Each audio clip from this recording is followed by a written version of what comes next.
inbox, the number of girls who come to ask me for weight gain advice, I always just say that I can't give you weight gain advice because I know what is behind weight gain, especially when it comes to women's bodies. You gain weight, it takes you to painful menstruations, it takes you to a lot of hormonal issues.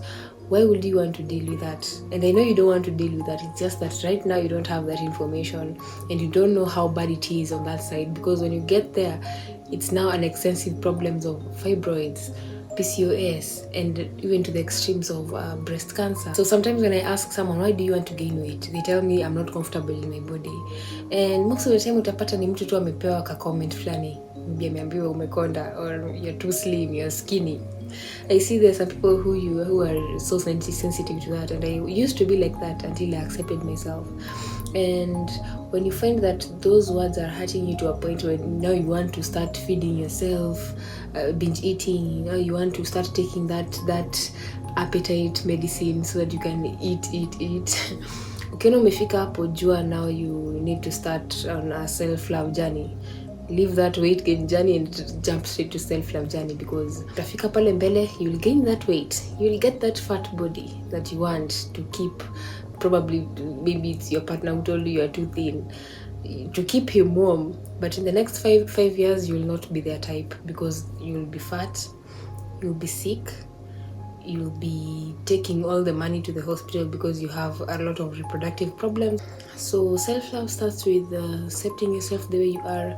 Take yourself as the healthiest version of yourself and receive that, accept that. Because ukianza kuforce, unataka kufanana na ule, unataka kukaa kama ule, unataka mwili sijui inaone kama ya nani, you will find yourself in a position mali you're sick, you don't know what to do, inabidi so umerudi mpaka pale nyuma. Unarudi unaambiwa usiende sasa utoe hiyo weight yote ndio uweze kusurvive. Results never lie. Kama umekuwa kukula vibaya, trust me, the results are coming. If you've been eating good, trust me, you're heading to a better place. Hata kama sahi una feel kama hujapona bado, but you're in the process. Trust me, you're heading to a better place. The point is consistency to where you're heading to. Where are you heading to? But being honest, we are all just fucked, because when you realize, personally, I was born in about my 2000s. So we started by tulizaliwa tukapata milk formulas. So not all of us were breastfed, not all of us were born through the natural birth. So kumaanisha our immunity was compromised from the word go. Okay? Tukaingia winning when wakati tunaanza kulishwa, sasa tukapata akina Cerelac, tukapata akina Weetabix. I remember I used to hate Weetabix, but I still used to have a lot of the cereals in the morning. My breads, a lot of bread. Aya, tukisonga tuende wapi? Let's just jump straight to high school. High school, I remember one of the main meals was rice and beans. Ama unapata githeri for other schools. That plate of rice and beans, it's carbs and carbs, alafu 30% protein. We've recently learned that beans have 30% protein and alafu the rest is carbs. So kumaanisha most of our high school diet was just inflammatory because it was high in carbs. Tukisonga hapa mbele sasa, sasa tumepata sasa I have the chance to buy myself as much ice cream as I want, as much as chocolates as I want. My man could literally get me as much chocolates as I want if I ask him to get me, right? And sasa we have the chance to do that. But sasa ndio tumepata the knowledge that all these foods are compromising our health. Ni kitu ndio inafanya tunashinda tuna sneeze 24/7. Hii ndio ina compromise our immunity such that we have allergies 24/7. Tuko hapa ndio sisi tunajaribu ku heal our skin right now tukiwa wakubwa. Yeah, so we were compromised from the word go. So kumaanisha sai all we can do is try to balance our lives. Just eat well, eat an inflammatory diet that helps you heal yourself. Actually, right now we cannot fix the damage that has been done in our genetic makeup. We cannot. Lazima tu sasa we start passing down good behaviors to our children, ndio tunaenda tukifix the genetic makeup. But for now, what we can do is just try to heal our inflammations, the H. pylori's, the stomach problems, the arthritis at young ages, the cancers at young ages. All we can do is all we can do right now for ourselves is just avoid the inflammatory diet that is making it worse. What can we do? Let's just exercise, let's try to eat better, let's try to stay away from the toxic stuff. Hapo ukifanya hivyo unapata umebalance at least you won't have all year visiting the hospital, all year taking medicine every week, Yeah, so that is possible. It's possible actually. There are people out here wanaishi, unapata kila mtu ako na homa but wako sawa because of their diet, because that is what is making you. It's true that what you eat is what you are. So what are you? A small update on the gene reconstruction challenge is nilifika katikati and then my boyfriend joined me, so he went straight into keto. Keto is where you cut off all carbs, so I decided to join him in keto. So we are both in the gene reconstruction challenge but in the keto side, which is actually the best side because it's the almost non-inflammatory side. But this is the longest I've been into keto, I think. I had a little milk, so I had a reaction. But they have been having reactions even in the middle of the challenge. I won't lie to you, so it's not soft. Hapo unapita ukiassume ndio at least inakusongesha mbele, because the reactions will still be there, especially now.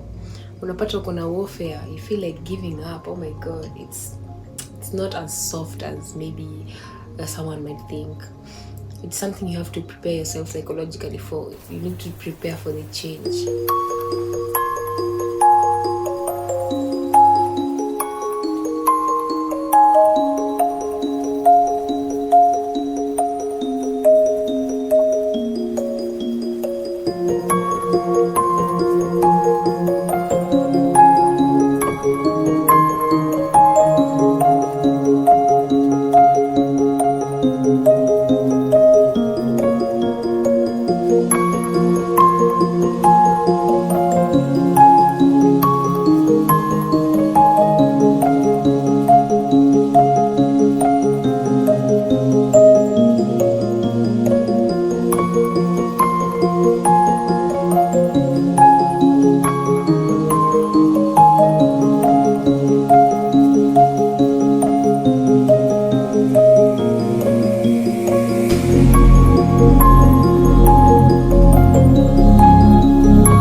On this day I was craving nuts so much, and I can understand why. Well, it's because I eat nuts almost all the time when I feel like I need a snack, especially since I started eating healthier.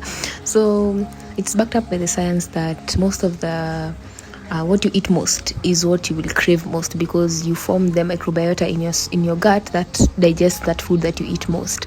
So those microbiota are the ones that are sending you into a craving. So that means that there's literally nothing holding us back. You just have to let go of whatever is harming you and start holding on to what is good for you. And trust me, with time, maybe in the next 6 months, you will be craving the right things.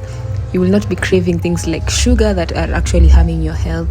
This was actually so dense and nutritious, such that I couldn't overeat it.